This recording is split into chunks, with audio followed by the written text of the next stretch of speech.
Messiah ben Joseph. So for those who are not familiar with this, basically in Judaism, there is a tradition of the Messiah, son of David, and then there's the Messiah, son of Joseph.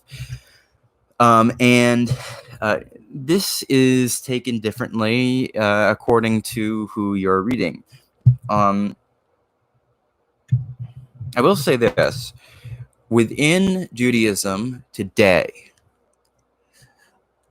there are indeed conversations taking place about Jesus. They're not the conversations I would have, but I would say that you have certain religious Jews who are extremely anti-Christian, anti-Jesus. You have certain religious Jews who are much more open to giving him some kind of place. So within Hasidic Judaism, I know for a fact that there are certain Haredim who take Jesus to be divine Messiah secretly. It is what it is. However we interpret that, it is what it is. There is a... within Chabad, Chabad is the most robust kind of Jewish religious tradition in the past century. Menachem Schneerson was taken to be the Messiah by many religious Jews. He died. The day he died, many of his followers were dancing and celebrating outside of his tomb because they expected him to be resurrected from the dead. And they quoted Isaiah 53, that the Messiah had to die before being raised from the dead. Some of them even suggested that he was the incarnation of the God of Israel. And the logic they used was just so fascinating. I remember reading one of them said, God chose to imbue the world with his own life by taking on a human body. It's the kind of logic that was used in Athanasius about the incarnation of the Word, but applied to their Rebbe. Menachem Schneerson, who is the 7th Lubavitcher Rebbe. So for those who aren't familiar with that, what that means within Hasidic Judaism, you have like these dynasties of certain teachers, and they have successors. And Lubavitch was a particular dynasty within the broader tradition of Hasidic Judaism, which was started by the Baal Shem Tov. And Menachem Mendel Schneerson was the 7th Lubavitcher Rebbe. And I think the evidence is quite clear that he believed himself to be the Messiah, though today people will say, no, he didn't. But I think that's really kind of damage control. But a lot of the stuff within Chabad, I think, is quite strikingly similar to Christianity in terms of the theology of a new Torah, for example. You have a very strong sense in certain aspects of Jewish messianic expectation that when the Messiah comes, he's going to restructure the creation in order to reveal God from top to bottom in such a transformative way that the things which are counted as unclean will become clean.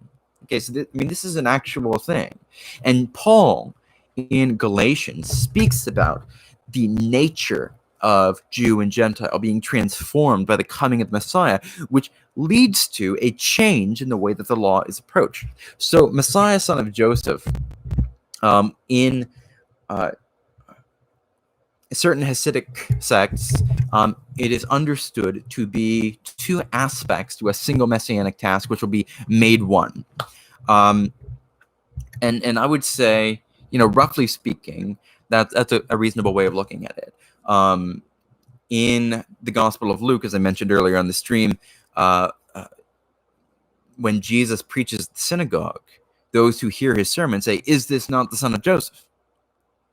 And there's a double meaning here. He's both the adopted son of Joseph, husband of Mary. He's also Messiah, son of Joseph, because he fulfills those things which Joseph did in his life. Joseph was persecuted by his brothers, descended to Egypt, rose to rule over the nations, unrecognized by his brothers, was ultimately reconciled to his brothers, fed the world with bread and wine, and ruled over it in peace and justice. That anticipates the whole messianic mission.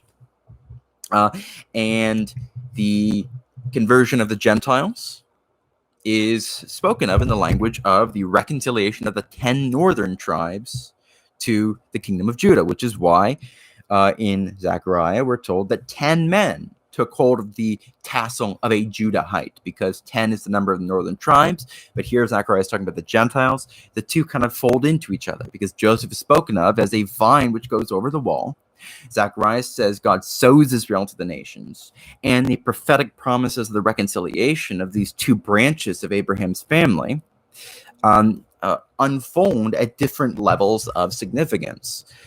So Isaiah 60, it talks about the children of Abraham from the east coming back to glorify the sanctuary. Well, Abraham, after the death of Sarah, marries Keturah, and the children he has through Keturah are sent to the east, and they become Gentiles, and then they are gathered back to Zion, and they offer worship to the one God. So there's a category in the Hebrew Bible for children of Abraham who are not Judahites.